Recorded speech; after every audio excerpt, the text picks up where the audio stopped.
এই বাংলা থেকেই বাঙালির কবি বলেছিলেন, থাকবো না আর বদ্ধ ঘরে, দেখবো এবার জগৎটাকে, কেমন করে ঘুরছে মানুষ যুগান্তরের ঘূর্ণিপাকে। বাঙালি ভ্রমণ পিপাসু ছিল গল্পে, এতটাই কুড়েছিল সে স্বপ্নেই দেখত বিশ্বভ্রমণ। কিন্তু কবির স্বপ্নকে সফল করতে একদিন সত্যিকারের বিশ্বভ্রমণের স্বপ্ন দেখেছিল আমাদের এই পুরুলিয়ার ছেলে অক্ষয় ভগত। বিশ্বভ্রমণ তো হয়নি এখনো, তার স্বপ্নেরও শেষ হয়নি, তবে ইতিমধ্যেই সে পৃথিবীর 19টি দেশ ঘুরে এসেছে। আমরা আজ তার কাছ থেকে শুনব তার সেই অভিজ্ঞতার কথা, তার সেই রূপদর্শিতার কথা, এবং আমার সঙ্গে থাকবেন আমাদের সঞ্চালক দীপক মাহান্তি, থাকবেন অক্ষয় ভগত নিজে। এই অনুষ্ঠান শুরু হওয়ার আগেই আমরা যেহেতু 10 বছর পূর্ণ করে 11 বর্ষে পদার্পণ করেছি, সেই উপলক্ষে অক্ষয়ের হাতে আজকে আমাদের একটু শুভেচ্ছা স্মারক তুলে দেব। তারপরে কিন্তু আপনারা নজর রাখুন, আপনারা দেখুন সেই অভিজ্ঞতার কথা, উৎসাহিত হন, উৎসাহিত করুন, এটুকুই কামনা করব।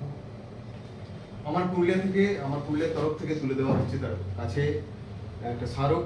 অক্ষয় ভগত 19টা দেশ ঘুরে এসেছে, তারই স্বীকৃতি, আমাদের ছোট্ট স্বীকৃতি, মানে আমাদের পক্ষ থেকে তাকে তুলে দেওয়া হচ্ছে।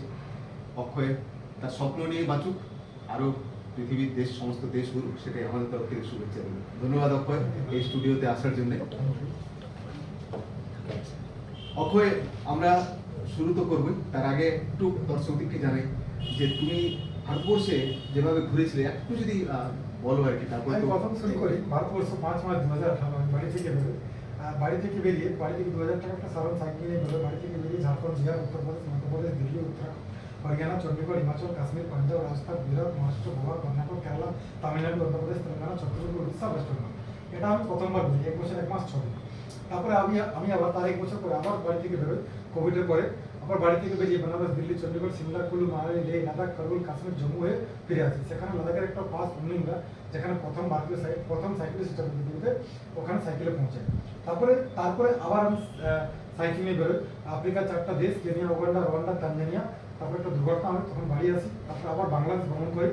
আর তারপরে এরকম ছোটো ছোটো জিনিস ঘটতে থাকে। তারপরে আমি আবার অযোধ্যা থেকে পায়ে হেঁটে শ্রীলঙ্কা পর্যন্ত যাত্রা করি। অযোধ্যা থেকে সিঙ্গাপুর, প্রয়াগরাজ, মানে যে পথে প্রভু রামজি বনবাসে যায়, অযোধ্যা, সিঙ্গাপুর, প্রয়াগরাজ, চিত্রকূট, দণ্ডকারণ্য, কিংবা রামেশ্বরম, এইভাবে শেষ করি। তারপরে শ্রীলঙ্কা।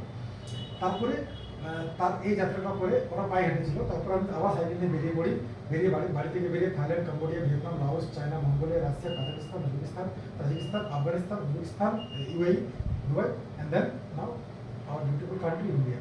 সো পুরো জার্নিটার অভিজ্ঞতা এবং কাহিনী সবাই দেখতে পাবো কিছুক্ষণের মধ্যে। এই জার্নিটা তো শুনবো, সেই জার্নিটা শোনার জন্য আপনারা অবশ্যই আমার পুরুলিয়ার দিকে নজর রাখুন। আমরা পুরো জার্নিটার গল্প শুনবো ওর কাছ থেকে, কীভাবে গেছিল, কোথায় কি ঘটনা ঘটেছে, অন্যান্য দেশ ভারতবর্ষ সম্বন্ধে কীভাবে অন্যান্য দেশের মানুষজন, একদম পুরো গ্রামে গ্রামে গেছিলো অক্ষয়, সেই সব জায়গার গল্প শুনবো আমরা। তালিবানদের সাথে সময় কাটিয়েছে, তালিবানদের সাথে চা খেয়েছে, AK-47 হাতে ধরে দাঁড়িয়ে আছে দুজন, তার মাঝে অক্ষয় ভগত, আমাদের পুরুলিয়ার এই বুর্দা গ্রামের ছেলে যে চা খাচ্ছে। এই রোমহর্ষক কাহিনীগুলো আমরা অবশ্যই শুনবো অক্ষয়ের মুখ থেকে। ধন্যবাদ সবাইকে, আমার পুরুলিয়ার দিকে নজর রাখুন।